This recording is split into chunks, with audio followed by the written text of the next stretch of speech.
What is the best way to use a credit card? Most of you think that using a credit card is to just like handle your lifestyle because you don't know how to make money. I'm going to teach you that using a credit card can build your wealth. Let's begin.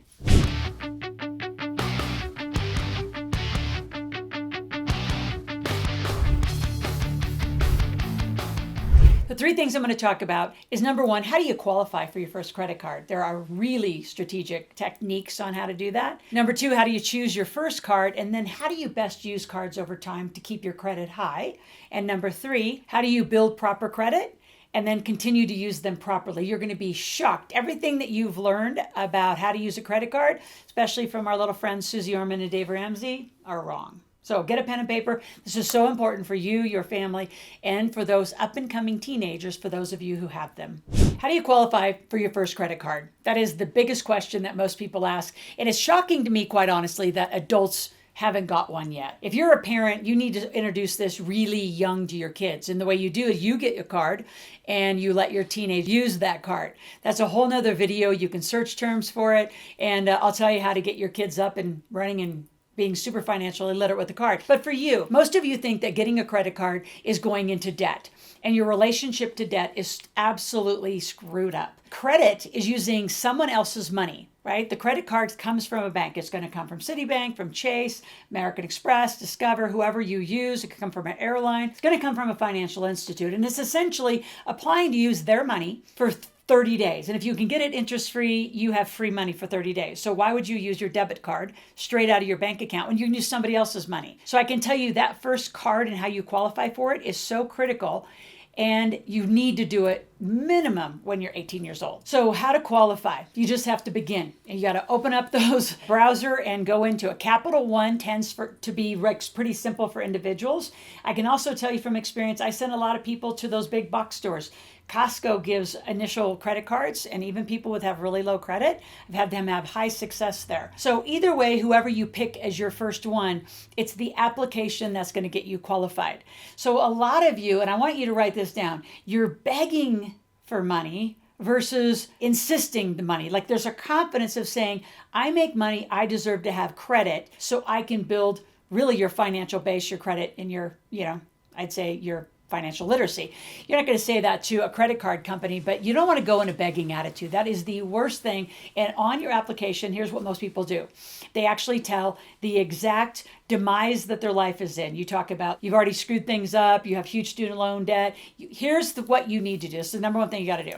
You got to talk about your income. What they want to know is that they're going to be giving a card to somebody that's financially viable. So if you're financially viable, you have to put in that you're making money. If you're not making any money, you can't pay them back. I know that sounds really simplistic to a lot of you. It is one of the most important pieces of the qualifying application. How much money do you make? Let me tell you a story. I work with a lot of student athletes, 18, 19, 20, 22 years old, never applied for a credit card. What we have them do, and you do it within a 24 to 36 hour period, you do it very tight. You apply for like 3, 4, 5 of them all together, and you apply with income. So in this situation where I'm working with student athletes, they are on scholarship. Most of them make approximately, let's say, $900 to $1,000 a month. I'm teaching them to have a business on the side and get an LLC. So let's call that a personal training business. Easily would be making $500, potentially extra a month. So I have the students go on and say that their minimum that they're going to apply on new income is $18,000. So they're going to be a student. They're going to make $18,000. You don't have any prior histories. You do have to tell the truth because they're going to do a check on you. But the reason why you want to apply for several of them is they're going to do a credit pull. And you want the credit pull to all happen at one time. One of the biggest qualifying mistakes is you apply one card one week, you apply another card another week, another month later you apply for another one. That's like really intense credit pulls. So number one, it's going to take your credit down. If you do it all at once, you're going to get a response back all at once. Now, whatever they come back with, say they give you $500, they give you $1,000, they give you $5,000, you want to pick up the phone immediately and call and say, I need to expand my limit. I appreciate that I got a card, but I wanted to expand the limit. So you want to kind of put them on notice that you're going to be active in this credit relationship with them. And that's how I want you thinking about it. They're a financial institute. They're giving you credit. You're going to be responsible. You've stated your income. And as you continue to grow with them, you're going to expect to have larger lines of credit. I have corporations And if you are an LLC, an S Corp, or a C Corp applying for your first card, it's a little different. I go to American Express and Discover first. So they tend to do a lot. I'd also go back to the box stores. I know so many of my clients go to Sam's Club or Costco specifically, get individual and corporate cards. So you want as much as you can in the beginning. You want to apply for as many as you can all at one time. You have to do stated income. So whatever you state your income as, it is individual one thing. As a company, you want to put your projected income. So I teach you how to make six figures. So for my business owners, I want them to apply for credit, and I want them to say that they're going to make $100,000, $120,000 in the next coming year. And they need to do business investments by using this card to do it. They need to buy software. They need to buy, systems, teams, equipment, whatever you're going to buy with it. So that's how you qualify. And that application is pivotal to the beginning part of this relationship with the financial institute. So let's talk about how to choose a card. So again, it's up to you. A lot of times you want to go through the reward points. So I'm a huge fan of American Express. I love the platinum level, black level. The benefits are extraordinary. Airlines give amazing benefits. And the reason you want the benefits, and I don't care which one you use, but if they don't have benefits, you're limiting yourself. For those of you who travel, eat out, you get rewards back on groceries. I don't know that there's a lot of cards that don't do it. It's too competitive of an industry, and to not do it would be odd. But go for your best. And go for the ones that are really going to suit your spending habits. So for me and my family, we travel a lot. So I want airline points, number one. I want hotel points. I want rental car points. I want all of that more than I want local restaurant points. So kind of assess your spending habits. The other thing I want you to think about once you qualify, because again, you're qualifying for a variety of cards, you should get a variety of cards. I want you to identify in the beginning, this is just so you get some good spending habits. Maybe the Discover you use for gas. Maybe a MasterCard you use for groceries. Maybe you use your American Express for your travel. So identify a certain spending category and do your best to stay within it. That's personal and business. And you say, well, what if I have one card? Well, you got to get two. We are not going to let you commingle. And if you have a corporate card and they make you put your personal name on in the beginning, that's normal. So don't freak out about that. But within 3 years, you want your name off of there. You want your social security number off of there. They're going to probably want to see your spending habits and make you personally guarantee that you and your company are going to be viable for them to give you extended lines. As you make more and more money, you want to go back in on a regular basis, get a relationship with these companies, right? I know a lot of you think it's just this, screen on your desktop or your phone. It's not. There's a human behind it making a decision. There is some technology behind it, but you want that relationship with that financial institute. So as you make more and more money, you can get bigger and bigger lines. I have students, including myself, that have 7-figure lines of credit with credit card companies. And it's been a relationship you build over time. Now, for those of you who say, well, I can't get a card at all, start getting a card and secure it. So do a secured card. Put down $1,000, get a card with $1,000 on it. You've got to start using a credit card. If you keep using your debit card, it does nothing for you. All it does is take money out of your bank account. Put your debit cards away, right?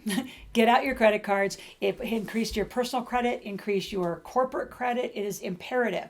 See, when we think about credit cards and that kind of, money that you're going to use, most of you think lifestyle debt. You think, well, I don't make enough money, so I have to use my credit cards to live on it.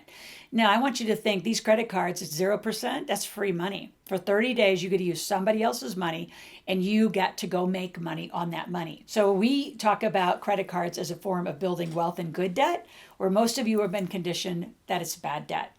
And nothing could be further from the truth. When they say you shouldn't have cards, you should cut up your cards, nothing could be further from the truth. And the more we get into this very technical cryptocurrency, digital currency age, you're going to transact on cards. You have to get used to them. So some of you are really, really been misled and totally wrong information in the use of credit cards and how to get the best card and get best credit. Before we keep going, I'm sure you're shocked. So I want your comments. What do you think about this? How are you feeling about it? You want to talk to somebody about it? So put some comments in the section below, and then subscribe to my channel. Every day I'm here 5 days a week. So for the first 10 to 15 minutes of every morning, I want to be in your phone, in your computer, somewhere where you're listening to me in financial literacy conversation. So click on that bell so you'll get notifications every day when we come live. So once you get these cards, let's just say you get 4, how do you properly use them to maintain really good credit? Well, first of all, you to work with us if you don't know how to do it, but you really need 6 or 7 cards. And I know a lot of people are going to say that's wrong. It is not wrong. We have credit experts on our team. It is absolutely correct. You need 6 or 7 cards. I have many, many, many more than that. And I have personal cards and I have corporate cards, and each company has their own card. But the way you want to then properly use them is you never want to be completely debt free. And I want to say that again because I want you to write down. You never want to be debt free. So let's just say you have 4 cards. You pay off card 1, use it for 30 days, pay it off week 1. Then you start using again. Then week 2, you pay off card 2, start using again. Week 3 and 4. So you always have money in the financial system. That's what builds credit, is they know that you can make, you can spend, you can pay them off, you can use them properly. Don't forget to use those points. That's the other thing too. Some of those points do go dormant. And if you make late payments, you could maybe not get your points. So pay attention to those points. So when you pay your credit card bill, check on the points. Within the next few days, make sure that you're getting what you have signed up for. Sometimes they don't come, sometimes they come late, but those are going to be, I treat them as money. You can buy airline tickets with them, you can buy hotels with them. So that's the benefit of having great credit and playing this strategy properly. And I'm not going to say play the game. It's not a game. It's a very, very specific financial strategy you need in your life for you and your family. So what we're going to do is you're going to click on the link. You're going to go get a quiz. It's going to take a few seconds to fill out. I'm going to tell you who you are. Some of you are debt junkies. Some of you are lifestyle junkies, and there's 2 other categories. From that, I'm going to send you out an application, and I want you to fill it out. Take a few more seconds, and that will entitle you to a private conversation with one of my top team. And with that, I'm going to send you out 2 tickets to my marketplace. I want you to learn to make money and really understand how powerful credit cards can be and will be when you use them right. Talk to you tomorrow.